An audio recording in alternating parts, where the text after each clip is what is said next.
So that's how they do it, by the way, just in case you don't know, you know.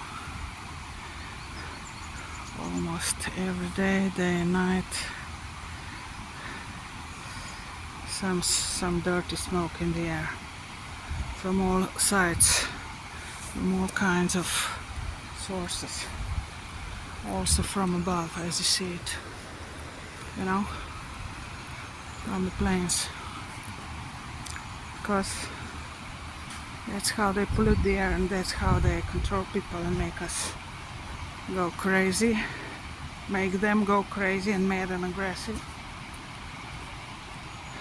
and sick, of course, mentally and physically, all day long, almost every single day.